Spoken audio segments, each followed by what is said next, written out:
Welcome to all the viewers on our YouTube channel Biker Score Sheet. So just a few days ago, I posted one post on my community tab asking you all guys to give me a feedback that whether I should bring an episode on how FZ25 performed on long rides on highway. You all know that recently I went to Haridwar and then returned to Haridwar, and then once again I had a ride of 1000 kilometers. So in total you could say that in a matter of 15 days I traveled around 3500 kilometers. So this episode is gonna be the feedback of those 3500 kilometers, that how this FZ25 behaved on highway and during the long rides. And also one more thing, that now it's going to cover 20,000 kilometers. It's already 19,600 something, around 700. So you can say that this has covered 20,000 kilometers. So in this journey with this bike, this will be a story of me and my bike for 20,000 kilometers, plus that long ride, that where this bike lacks and where this bike outperforms. So let's start this video.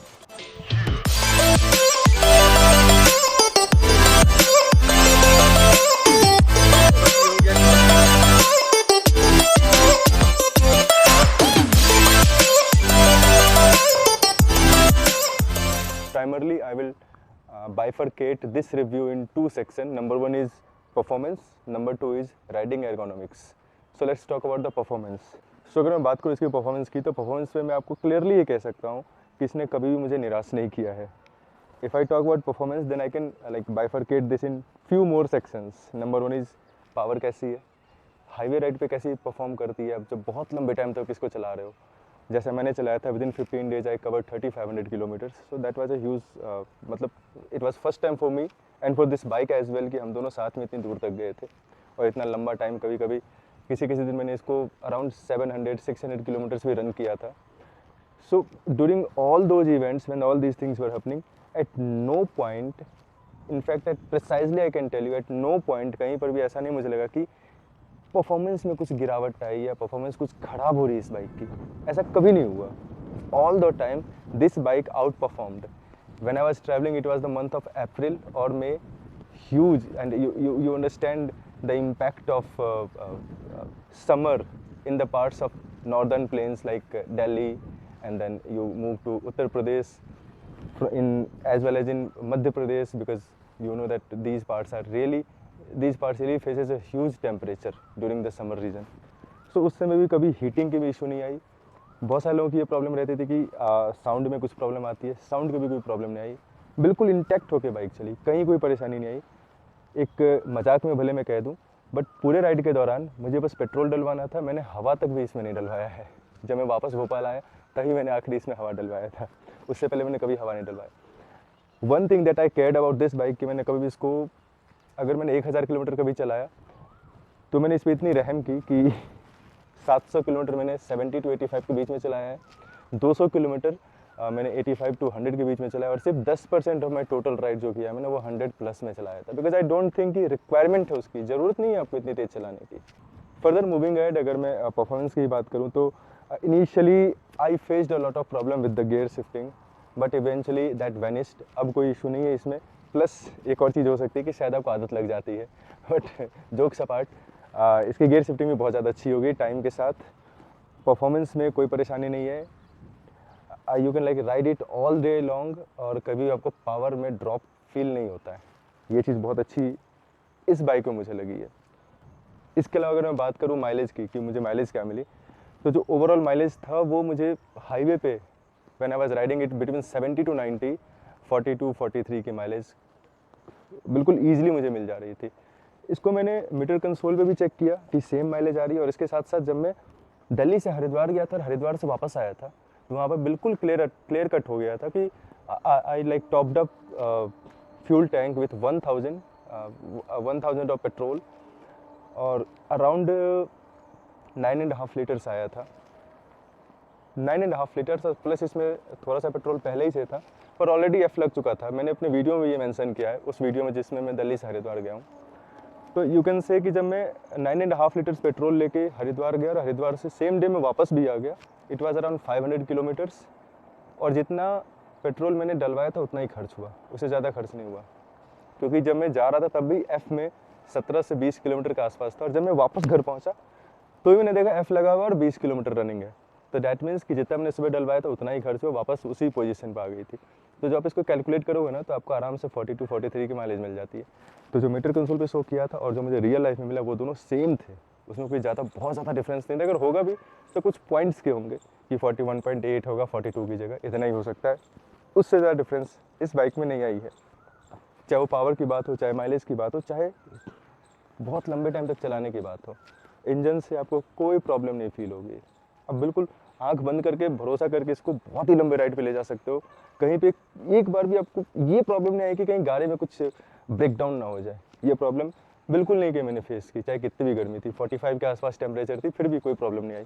But when I take this review from the point of riding ergonomics, वहाँ पे कुछ परेशानियाँ मुझे face करनी पड़ी। वो बताता हूँ क्या है परेशानियाँ। तो अब हम चलते हैं अपने दूसरे सेक्शन में इस रिव्यू पे। वो ये था कि अगर मैं परफॉर्मेंस की बात करूँ तो मुझे कहीं पे कोई भी परेशानी नहीं समझ में आई, बिल्कुल सब कुछ बिल्कुल सही था, कोई परेशानी नहीं थी। जो परेशानी मैंने फेस की वो थी सिर्फ राइडिंग एर्गोनॉमिक्स को लेके। हम ध्यान नहीं देते हैं, बट जब आप लॉन्ग राइड्स पे जा रहे हो ना, अगर आप बहुत देर तक इस बाइक को चलाते हो तो मुझे ना ये शोल्डर्स में थोड़ा पेन होने लगा था। क्यों हो रहा है ये pen?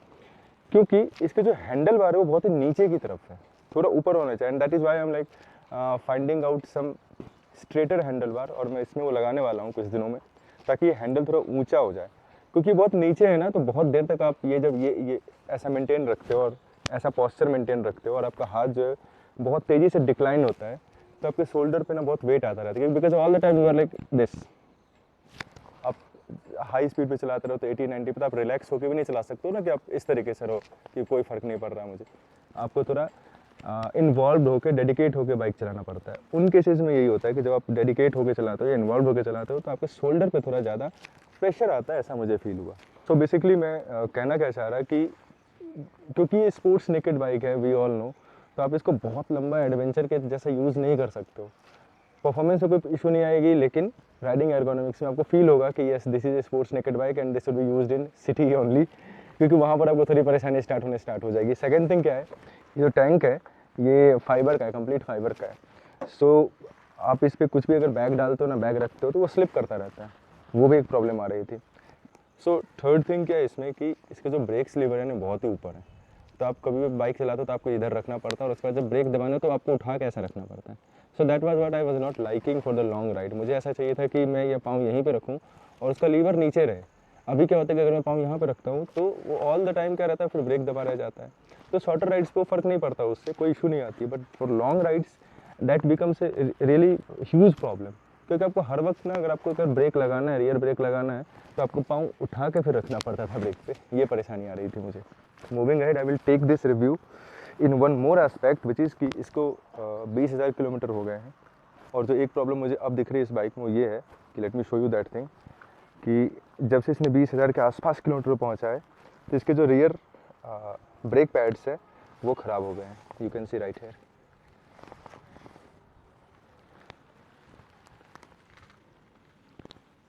You can see right here कि ये ब्रेक पैड्स जो हैं ये ख़राब हो गए। Now it's time to change this, and I got to know कि इसको चेंज करने में अराउंड 1200 या 1300 ऐसा कुछ लगना है।